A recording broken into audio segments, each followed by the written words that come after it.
Bandito! Go Jego! Go Jego! Go Jego! EDSA!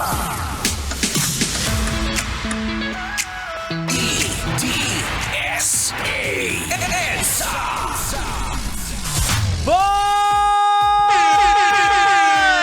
Magandang gabi! Metro and Mega Manila!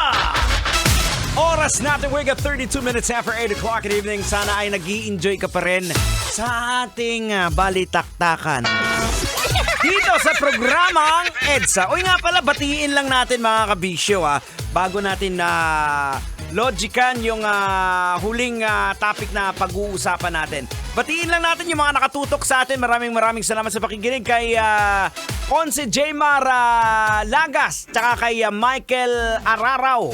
Ganun na rin, of course, kay Toti Hoya. At syempre kay sa mga taga-Tansa, Cavite. Magandang gabi sa inyo. Ingat-ingat kayo dyan sa biyahe. Alright mga kabisyo, eto na! Hindi na natin patatagalin to, Tang! Pag-usapan na natin to! Eto na! Sabunutan ng mga babaeng estudyante sa Plaza ng Leon, Iloilo. Viral sa TikTok. Oh no! Isang grade 9 student yung pinagtulungan. Ang dahilan ng sabunutan ay isang lalaki. Oh no! Pambihira naman. Pero pinatawag na po ng eskwelahan ng mga sangkot na mga estudyante at ang mga magulang nito. Eto na, Tang. Logican na natin to, Tang. Ay, sige. Logican mo na yan. Logika na yan! Logika na yan! Alright mga kabisyo, logica na yan. Anong leksyon ang ating mapupulot? Anong aral ang ating madudukot? EDSA! Birds! Kailangan pa bang i-memorize yan? Basic sa panahon ngayon ng mga kabataan na parang wala nang iniisip o hindi na nag-iisip yung mga kabataan. Parang mga hayok sa kalalakihan. Di ba? Napaka-weak naman ang generation ngayon.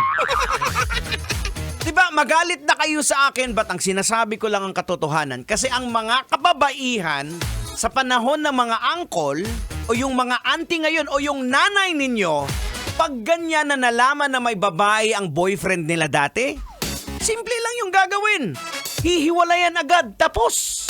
Ganon ka-strong ang nanay mo, day. Ganon ka-strong yung mga auntie dati, yung mga kababaihan dati. Diba? Well, ang POV kasi nila, bakit pa ako magsasayang ng oras sa walang kwentang lalaki na taksil?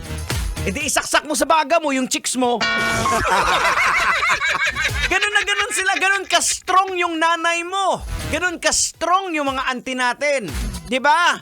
Kaya nga nasaksak yung tatay mo ng nail cutter eh. No. Bihira naman oh. Now mga kabisyo, logican po natin. Ang pagbabago po sa ugali ng mga kababaihan ngayon, di ba? Sa pakikipagrelasyon ay maaring maiugnay po yan sa mas malawak na karapatan at empowerment. Mas vocal sila ngayon sa pag-aayos ng mga problema, imbis na tahimik na lang na maghiwalay dahil sa pagbabago po sa pananaw sa communication and even relationship. Noon po mas pinapahalaga ng mga kababaihan ang pagiging mahinhin at pag-iwas sa away. Ngunit ngayon, mas binibigyang diin ang direktang pag-uusap.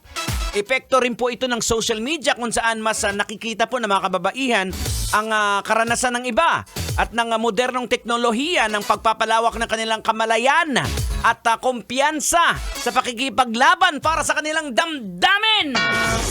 Diba? Ito ang problema ng mga woke generation ngayon eh. Sobrang entitled siya. Kaya saludo tayo sa mga auntie natin na strong ng panahon nila, di ba? Di ba, Tang? Ay, may tama ka dyan, Kalbo. Kaya maraming mga angkol ang nakaranas ng masaksak ng ballpen ng mga ante dahil sa kakulitan. Okay, sino sa inyo? Umamin kayo, sino sa inyo ang mga nasaksak ng ballpen at lapis? Ay, naku kabisyo, ang bilis ng oras. It's time for me to say goodbye. Wish I could stay, but I gotta go. Coming up next, susunod na po, Rocketera on Rocky's Secret Files. Hanggang dito na lang! Ako po si Diego Bandido na laging nagpapaalala po sa inyo on whatever you do it all for the glory of God. Kailangan pa bang i-memorize yan? Basic! Kailangan pa bang i-memorize yan? Love Radio. Basic!